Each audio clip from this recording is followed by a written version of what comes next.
just how do you get these annoying stickers off that come from the factory. It's part of our overregulated society where they have to put a warning label for everything.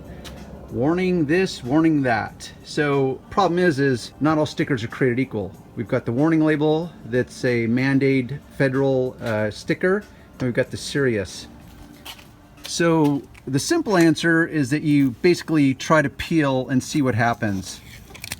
Now some stickers are what's called tamper resistant, kind of like the your DMV driver. I just suddenly forgot what DMV stands for. Driver, motor, DMV, Department of Motor Vehicles. Duh. Sorry, folks, I'm having a blonde moment. So like this serious sticker, it is seriously on here, pun intended. So this clearly seems to be a tamper resistant sticker. So this has left a residue of goo, which is adhesive, and I can get that off pretty easily. But how about this? So I'm going to show you what I do. At this point, one of the obvious tools will be a razor blade. Razor blades come in many configurations. I like this heavy-duty scraper. Now, if you are fearful or do not have a steady hand, now this is a customer's car, so I'm always going to what I call manage risk. Everything has inherent risk to it. So how do you manage as much risk out of the equation as possible? Well, enter painter's tape.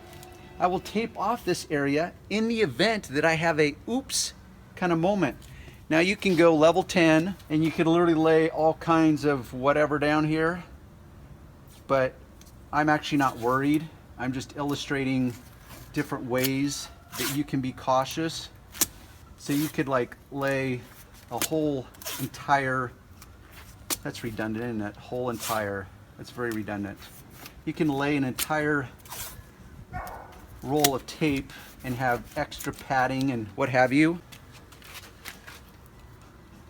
Now the safe that I learned in Boy Scouts was that whenever you're using a sharp instrument, you point it away from you. But in this case, it's more about just my body, because in most cases my body would heal. But if I was to scrape this vinyl or rubber gasket, that's not going to heal. I would have to replace. I do not want to replace. Johnny Customer does not want me to have to replace. We just want it done with no mistakes. So, as I suspected, because I know I have a pretty steady hand, I was able to get off what's called a tamper resistant decal sticker.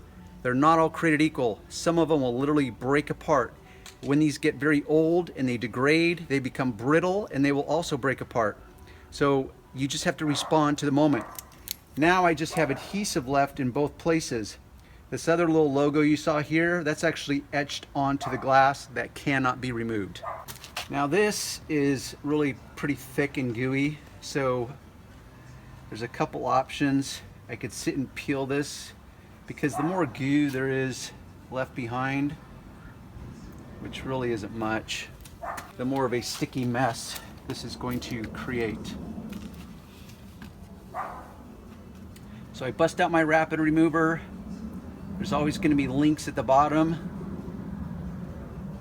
that will, because many of you ask, oh, where do I get that? Where do I get this? So always look below the video, because there's always going to be links. So here we have the sledgehammer.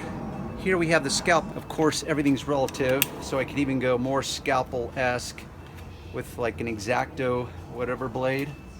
So this, now that I've got the adhesive gooed up, I can take off the chunks, the real thick gooey stuff with this blade, and then come back with the rag. Now yes, rubbing alcohol will also aid in breaking it down. You don't necessarily have to get the rapid remover. It's just that I know it's far more effective than rubbing alcohol. But glass is much more durable, harder than paint. So I can sit here and rub on this glass and not worry about abrading it, unlike if it was car paint, as in clear coat. So everything's got trade-offs. But ultimately, now I just picked the wrong side of that, and I'm shooting the rapid remover onto the rag versus onto the surface. I did it at the beginning, but it's very strategic about it, so I didn't get it all over the door panel. And adhesive is problematic for a few reasons, in that it literally breaks it down. And so as you break it down, it becomes like this glue, messy, gooey stuff. And you start smearing it around. So you just have to keep breaking it down more and more and more, removing more and more of it as you go. And just when you think you have it all, you realize, in fact, that you have not. So you have to really scrutinize your work. Literally, you really have to scrutinize your work. So you're rubbing and rubbing and rubbing, but then you look right along the edge here and you realize that you rubbed some of the adhesive close to the edge, down along here. So every task or step of the process, you want to take it to as close as 100% as possible. So now all I have to do is clean off the rapid remover and then clean the window.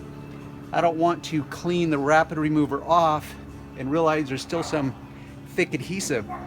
I want the rapid remover to do that part. The next step is to remove the rapid remover only. The next step after that is to clean the glass only. Now, cleaning glass can be as simple as, this is my IPA, isopropyl alcohol. It's what's called the 50-50 wipe down.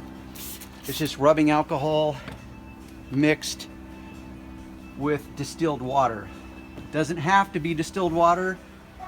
I just choose distilled water because it is the purest water that you will be able to get. Even more pure than your deionized water. How about that? And if you're got some time on your hands, look up the distillation process. It's pretty unique how it's actually done.